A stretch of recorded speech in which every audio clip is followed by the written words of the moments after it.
Hello students, welcome to constant exam GK. क्या आप भी आरआरबी ग्रुप डी एग्ज़ाम की तैयारी कर रहे हैं? तो ये वीडियो आपके लिए काफ़ी इंपॉर्टेंट होने वाला है। मैं आपको उन सभी टॉपिक्स को कवर करवा रहा हूँ जो कि आपके आरआरबी ग्रुप डी एग्ज़ाम के लिए रिलेटेड काफ़ी इंपॉर्टेंट है। मैं चैप्टर को नहीं करवा रहा हूँ, चैप्टर के अंदर जो आपको टॉपिक्स हैं उन सभी को ही मैं आपको करवा रहा हूँ और उनके रिलेटेड जितने भी इम्पॉर्टेंट MCQs हैं उन सभी को करवा रहा हूँ, जिससे कि आपको चैप्टर तो कंप्लीट होगा ही, आपका टॉपिक बहुत ही अच्छे से क्लियर हो जाएगा और कहीं से भी अगर आपका क्वेश्चन बने तो आप आसानी से कर सकते हैं। वीडियो हिंदी और इंग्लिश में बनेगी, तो आप किसी भी मीडियम से हैं तो आपको सूटेबल होगी ये वीडियो। तो चलिए अपना टाइम वेस्ट किए वीडियो करते हैं स्टार्ट। क्वेश्चन में आपको बता दूं कि हर एक क्वेश्चन में आपको 2 से 3 फैक्ट्स भी आपको बताता चलूँगा, तो आपको उन सभी फैक्ट्स को भी नोट्स बनाते हुए चलना है, जिससे कि आप आसानी से उन सभी नोट्स के ज़रिए पूरे वीडियो को समझ सकते हैं। पहला क्वेश्चन, जब वस्तु अनंत पर रखी जाती है तो अवतल दर्पण में प्रतिबिंब कहाँ बनता है? ऑप्शन बी, फोकस पर। जब वस्तु बहुत दूर यानी इन्फिनिटी पर आती है तब उससे आने वाली जो किरण लगभग पैरेलल होती है और अवतल दर्पण उन पैरेलल रेज को फोकस पर मिलाता है, इसलिए इमेज फोकस पर बनती है। यह इमेज बहुत ही छोटी होती है, साथ ही यह वास्तविक और उल्टी होती है।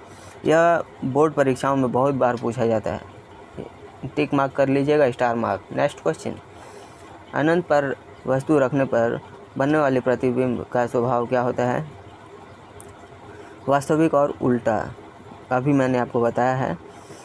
और इन्वर्टेड का मतलब होता है इमेज उल्टी बनती है, तो इंग्लिश वाले भी समझ जाइए। और कॉनकेव जो मिरर होता है उसमें ज़्यादातर केस में इमेज रियल और इन्वर्टेड ही बनती है। नेक्स्ट क्वेश्चन, जब वस्तु वक्रता केंद्र पर C पर रखी जाती है तो प्रतिबिंब कहाँ बनता है? Option C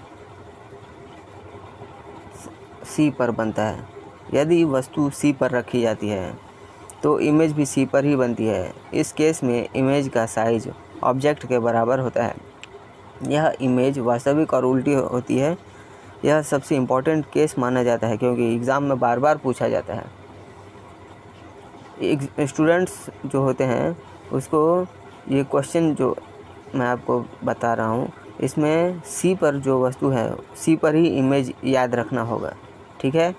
next question, C पर बनने वाला प्रतिबिंब कैसा होता है? तो अभी मैंने आपको बताया समान आकार का, ऑप्शन सी। यह रियल और इन्वर्टेड होता है। न्यूमेरिकल और थ्योरी दोनों में ही ये केस पूछा जाता है। बहुत इम्पॉर्टेंट है, स्टार मार्क कर लीजिएगा। अब आते हैं क्वेश्चन नंबर 5, जब वस्तु फोकस F पर रखी जाती है तो प्रतिबिंब कहाँ बनता है?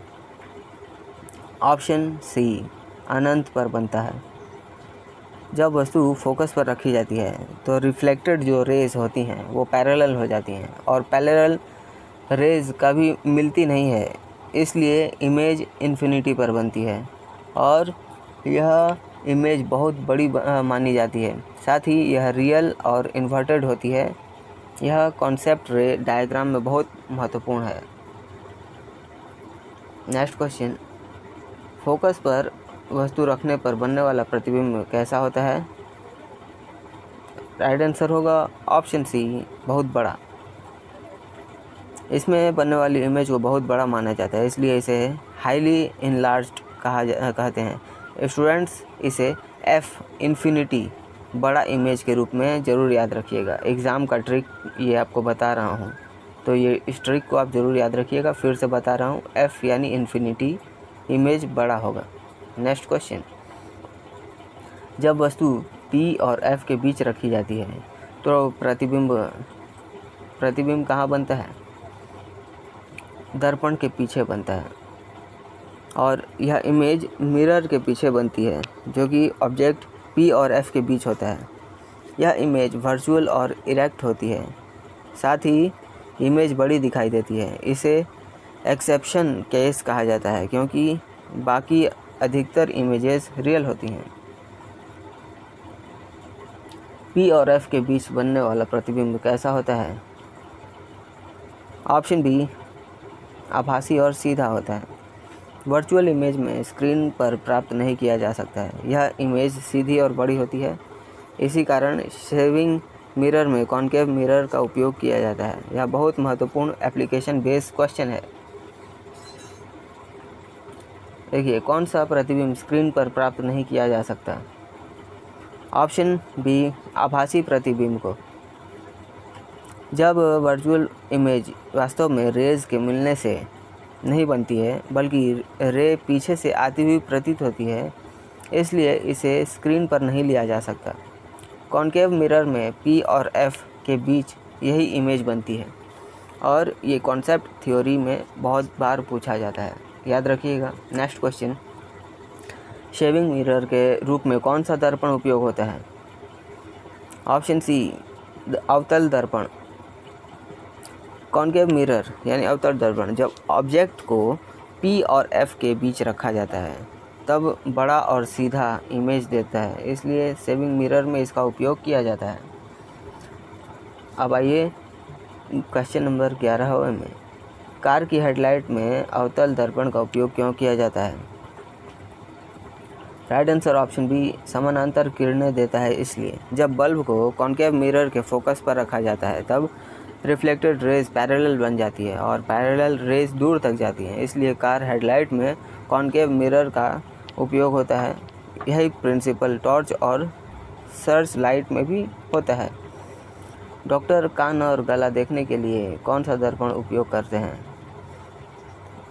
अवतल दर्पण। डॉक्टर कॉनकेव मिरर का उपयोग इसलिए करते हैं क्योंकि यह प्रकाश को फोकस करता है।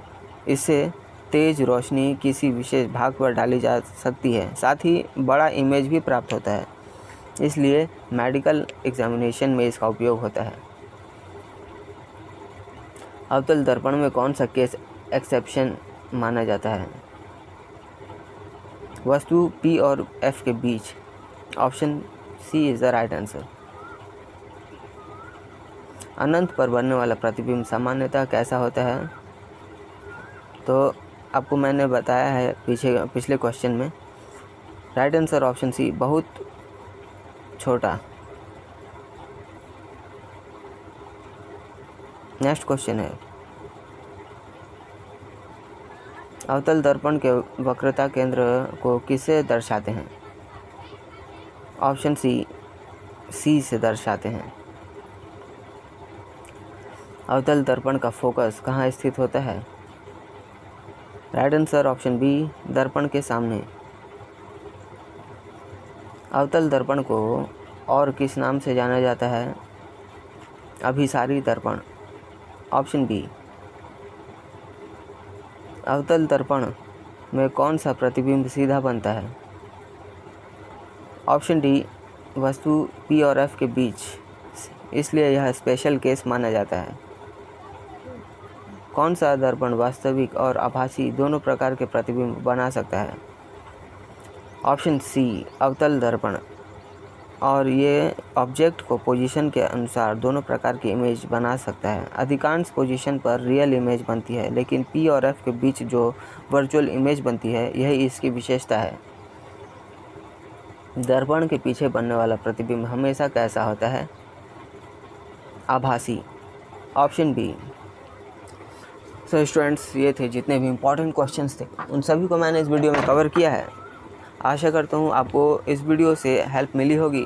वीडियो से आपको थोड़ी भी हेल्प मिली है, वीडियो पर एक लाइक ज़रूर करिए और चैनल को ज़रूर सब्सक्राइब करिए, क्योंकि इस तरह के जितने भी इम्पोर्टेंट टॉपिक्स हैं आपके एग्ज़ाम रिलेटेड, उन सभी को मैं इस चैनल पर लेकर आ रहा हूँ और आपको अच्छे से तैयारी होगी आपके एग्ज़ाम के लिए। और अपने आप दोस्तों को भी अपने ज़रूर शेयर करिएगा, ताकि उन्हें भी इन सारे टॉपिक्स का जितने भी क्वेश्चन मैं आपको बता रहा हूँ उनका भी उनका लाभ मिले। तो मिलते हैं नेक्स्ट वीडियो में, तब तक के लिए कीप वॉचिंग, कीप प्रिपेयरिंग।